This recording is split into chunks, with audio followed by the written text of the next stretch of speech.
Okay, well, good morning, everybody, and it's a great pleasure to be at this very unique event.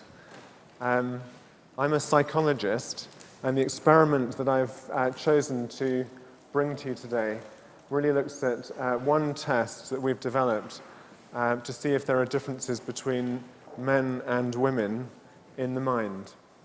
So, on the screen in front of you, what you can see is a practice example from this test, and shortly I'm going to be taking you through a whole series of photographs like the one that you can see here, and hopefully the organisers have distributed for each and every one of you a record sheet with a pen, because you're going to be going through a series of photographs and choosing which of 4 words best describes what the person in the photo is thinking or feeling.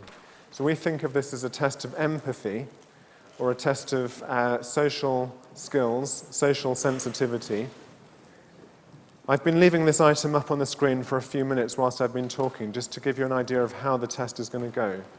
But basically, all you've got to go on is the face to make a judgment about the person. We've designed it as a deliberately tough test because we think that if there is a sex difference between men and women, it may be quite a subtle difference. It's not going to be a kind of difference where that women can do it easily and men can't do it at all. It might be much more subtle than that. So in order to reveal a difference, if a difference exists, you need a test that can pick up subtle individual differences. So you can see you don't have the whole face, you just have the eyes, but there's enough information about emotional expression just around the eye region of the face. This is the practice item, so I'm going to tell you the correct answer. That you look at the 4 words surrounding the face, and you pick which word best describes what the person in the photo is thinking or feeling. And here he's meant to be panicked. So hopefully you all found that relatively easy, because this is one of the easier items in the test. The other way in which this test is quite difficult is that all 4 words describe possible states of mind. So you not only have only a fragment of the face to make your judgment, but you also have to choose between possible competing answers to explain what's going on in this person's mind. What might be his emotion or his state of mind. So before we get into the experiment proper, I'm just going to take 2 minutes by way of background, just to tell you why we think this is an area of science that's worth pursuing. It turns out that when you test newborn babies, this experiment was done at the age of 24 hours old, where we had 100 babies who were tested looking at 2 kinds of object, a human face and a mechanical mobile. And they were filmed for how long they looked at each of these 2 objects. And what you can see here is that on the first day of life, we had more boys than girls looking for longer at the mechanical mobile. This is 43% to 17%. And more girls than boys looking at the face. 36% of girls, 25% of boys. So you can see that these differences, when they emerge, first of all, they seem to emerge very early at birth, suggesting that there may be a biological component to a sex difference in this case, interest in faces. And secondly, they don't apply to all males or all females. These differences emerge as statistical trends when you compare groups.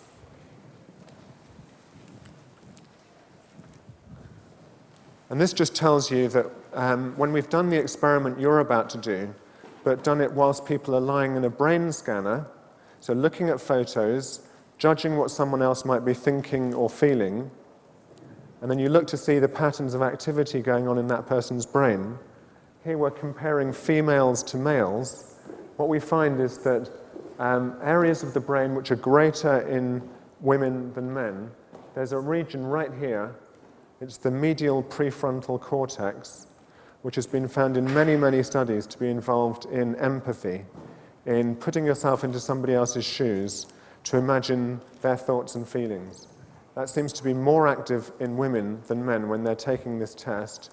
So we've got reasons from newborn babies and reasons from adults who are being brain scanned to believe that there is indeed a sex difference that's partly biological. And you can see this is on both sides of the brain, that women are showing more activity than men when doing the test. The last slide before we do the experiment comes from monkeys.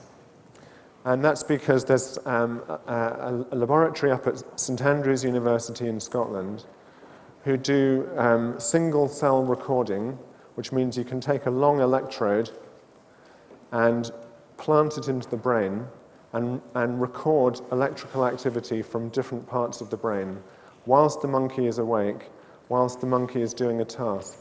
What we've got here, very simply displayed, is data from cells in the temporal lobe. It's the superior temporal sulcus, one part of the temporal lobe in the brain.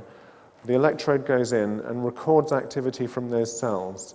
When the monkey is looking directly at the experimenter, those cells fire at a very high rate. As soon as the experimenter looks away, breaking eye contact, those same cells die down in activity. So that's suggesting that there are specialized cells, in this case the primate brain, and in all likelihood the human brain too, which respond to eyes, and particularly information about the other person's eyes. Is this person looking at me or looking somewhere else? So that's by way of background. If you're all ready to take the experiment, whereas in the ants experiment we only had 15 volunteers, in this experiment everybody is a volunteer. So you should all have a sheet.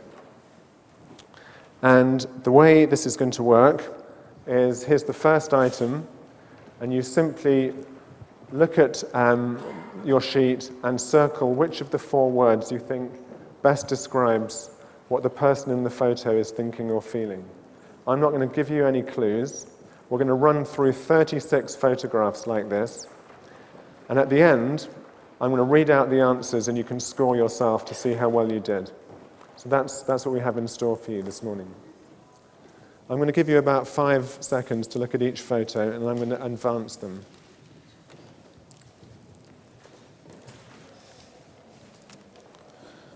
This experiment assumes that you may be able to read all kinds of states of mind into the photo, but you're asked just to choose one of the 4 options. So we're constraining your response by asking you just to pick one of these 4. And if you're not happy with any of them, just choose one anyway. Go with your best guess. Okay? Here's the next one.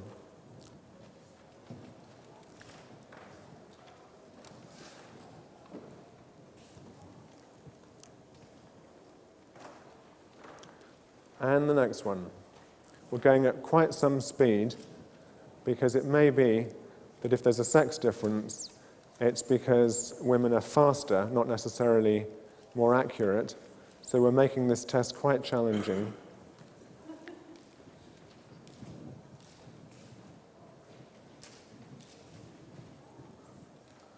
Okay.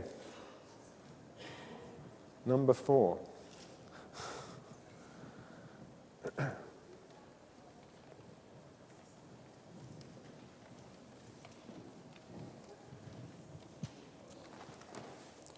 And the next one.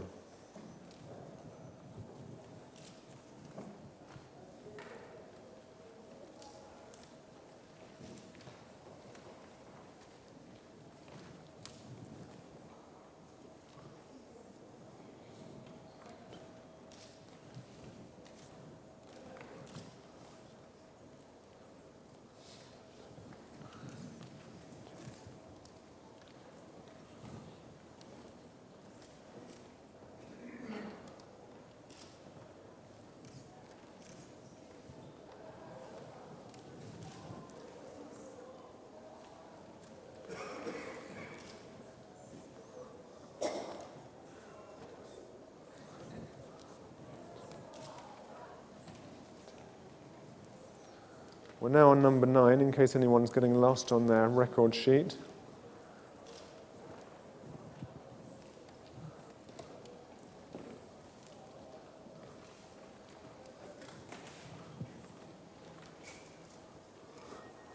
No looking over your shoulder at the other person. Otherwise we might have to bring on the ant police and blow their whistles if anybody's cheating.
I can see the women in the audience are actually paying a lot of attention, which is very good.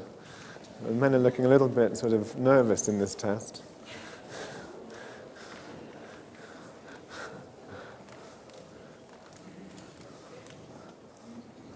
Number 16.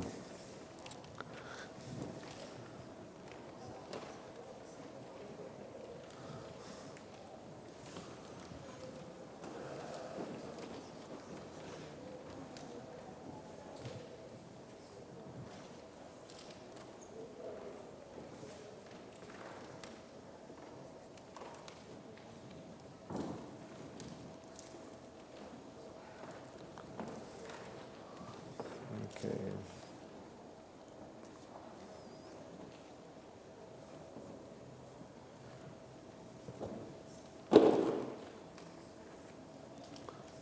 Number 19.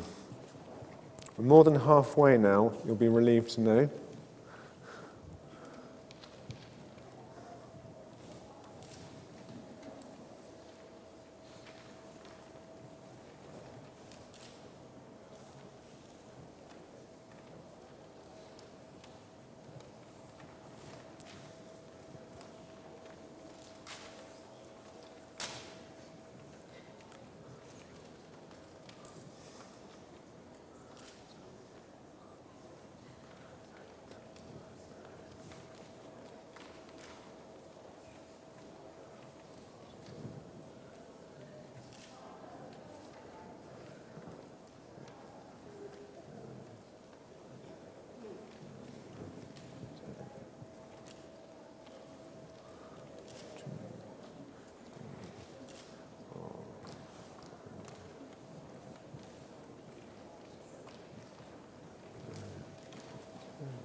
Seven, 8, 9, 10.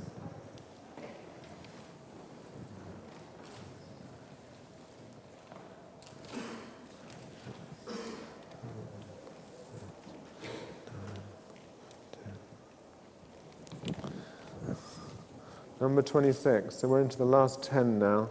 It's a chance to bump up your score if you've been a bit too laid back earlier on in the test.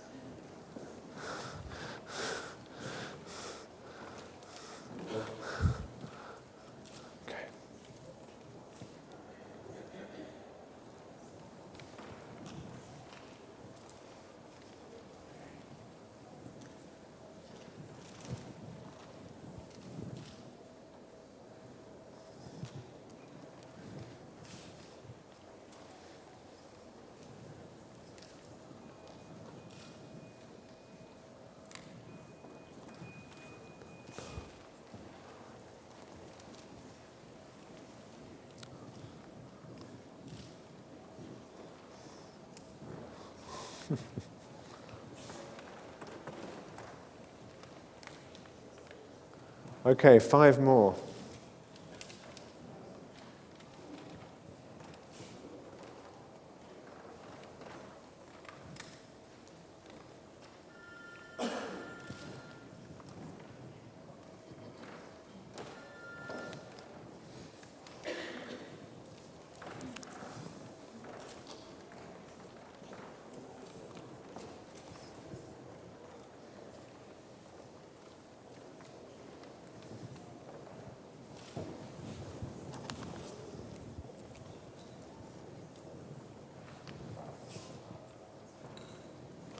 And the last 2.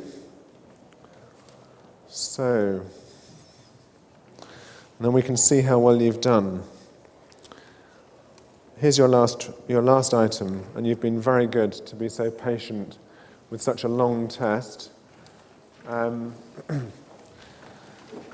Okay, so you've all circled your responses, and I think So Lewis's question is, how do we know which is the correct answer? And the way this test was designed, obviously you can't really know what someone else is thinking or feeling. We don't have magical telepathy. And these are actors anyway, so we don't really know whether they're having a real or an acted emotional state. So the correct answer is determined by a panel of judges where we've gone for a consensus judgment as the correct answer. So the majority view is the one that is deemed to be correct, which is just the limitation of this kind of method. But let's see whether you, how close you are. So what I'm going to do is race back to the first of these, and I'm just going to call them out, because we've only got 3 or 4 minutes left for this experiment. So here we are. Number 1, the correct answer was playful, and I can hear some of you quite happy with that. Number 2, he was upset. Please don't cheat now, just mark your own. Number 3, she was showing desire. Yeah. Number 4, insisting. He was insisting. Number 5, he was slightly worried. Number 6, she was fantasizing. That was the easy one, wasn't it? Number 7 was uneasy. Number 8 is despondent. Number 9 is preoccupied. She's rather preoccupied by something. Number 10, cautious. Number 11, regretful. Number 12, skeptical. Number 13, anticipating. 14, accusing. 15, contemplative. 16, thoughtful. 17, doubtful. 18, decisive. 19, tentative. 20, friendly. 21, fantasizing. 22, preoccupied. 23, defiant. 24, pensive. 25, interested. 26, hostile. 27, cautious. 28, interested. 29, reflective. 30, flirtatious. 31, confident. 32, serious. 33, concerned. 34, distrustful. And the last two, 35, she's looking nervous, hopefully you agree, and 36, suspicious. So there we are. And if you just give yourself 1 point for each correct answer that you got, we won't do the humiliating experiment of finding out who came bottom in the class, but we will, out of interest, just see who got full marks or the top scores and look at the pattern of sexes. And later on, if you're willing to leave your record sheet at the front, all the data will be collated. Obviously, the responses are anonymous, but the data will be collated and put up on the Serpentine Gallery website. Okay, so in the interest of time, the maximum you could get is 36. Did anybody actually get full marks? Okay. And bearing in mind that this was done as a group experiment under quite considerable time pressure, but did anybody get 35 out of 36? Don't be shy. Okay. What about 34? Do we have a 34? Perhaps I should have started at the other end of the scale. 33? Do we have a 33? Hey! And it's a guy. All right.